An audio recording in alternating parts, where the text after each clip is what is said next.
Thank you very much. Let me first say that in the 25 years that the Area Consultative Forum has been operating, we have to first of all remember why it was established. At the beginning of the political resurgence in Nigeria in 1999, in the north we have had about 3-4 different organizations, very powerful and pulling in different directions. So, but to face political time after a longer period of military regime, it was decided that the North should coalesce those organizations into one strong, cohesive mouthpiece for the North. And that's what happened. The people that called that meeting that day asked all those different organizations to melt into ACF. And that's what has been going on for the last 25 years. At the time it was also established, there were a lot of divisions in the North, religious, tribal, ethnic, and one of the biggest, most important task for ACF then was to try and unite and unify those divisions. And I must tell you that we are quite proud to say over the years we have had a lot of, we have recorded a lot of achievements. If you remember those days of Kapanchan, Rai, Tapa, Balewa, are no longer with us anymore. But there are still not too smooth relationships which we are still working on. But one of our greatest achievements is the reduction, in a very serious sense, those conflicts that have been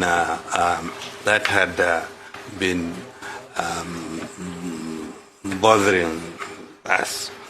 Now, afterwards, the resurgence, of course, the appearance of the Boko Haram, it started as a religious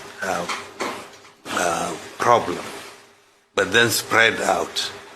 It was not then in our own control to safeguard the lives and properties. That's the task of the federal government and the military and the security agencies.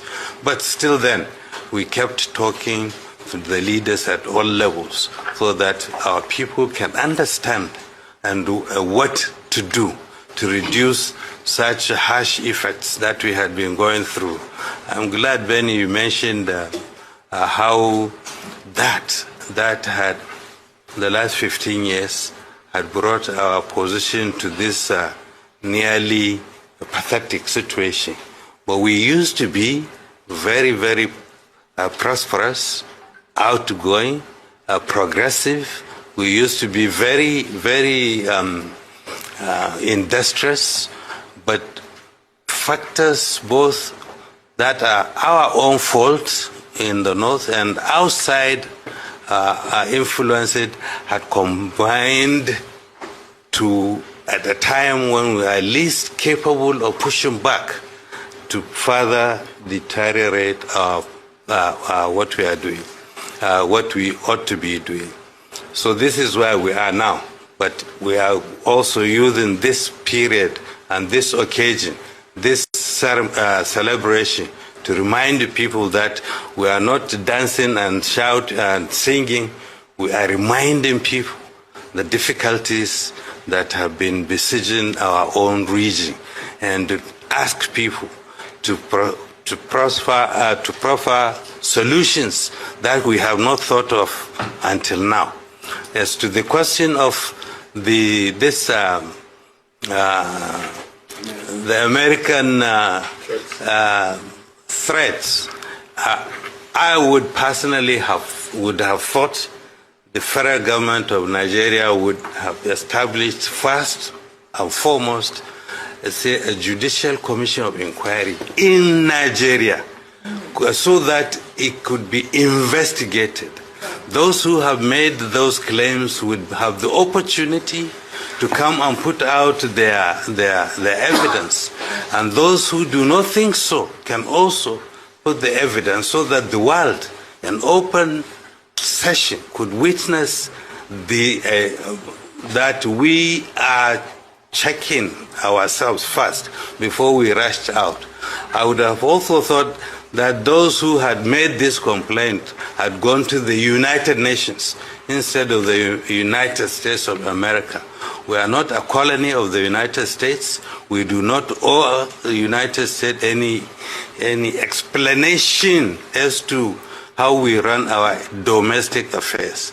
What we are doing, however, is to make sure that the world understands the true nature of this conflict. There are so many conflicts in Nigeria. You can easily pick one and emphasize it.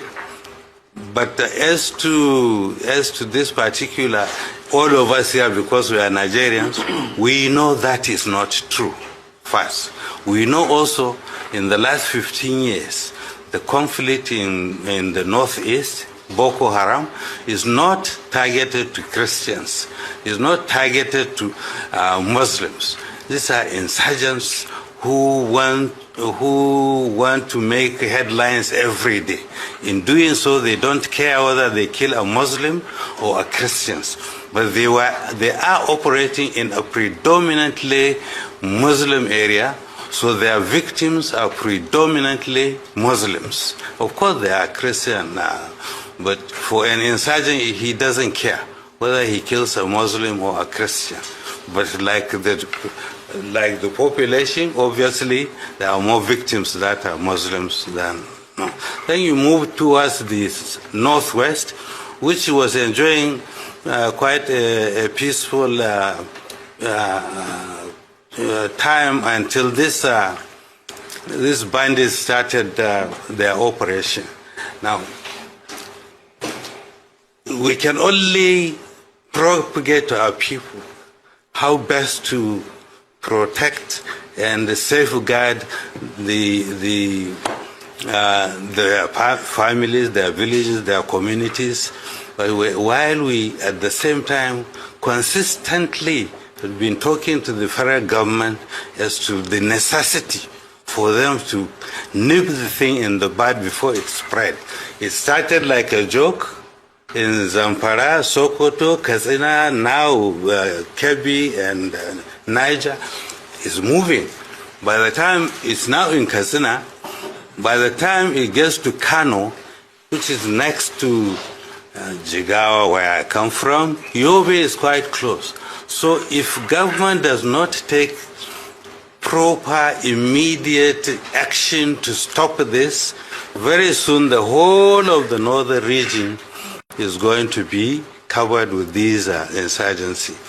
The north central is infested also, and we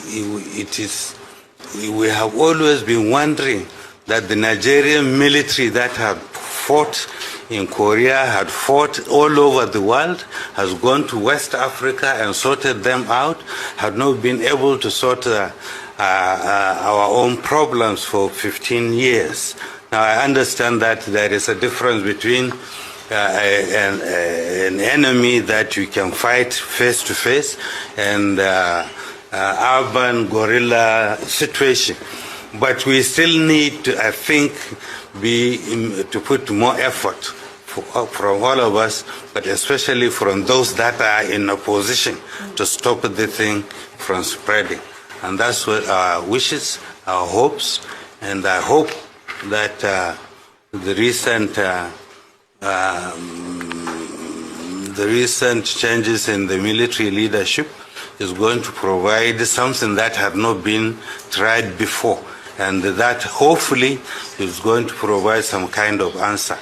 But the situation is, we have allowed it to spread, we have allowed it to become so intractable that only goodwill and political will and support from every Nigerian will be able to probably provide an answer.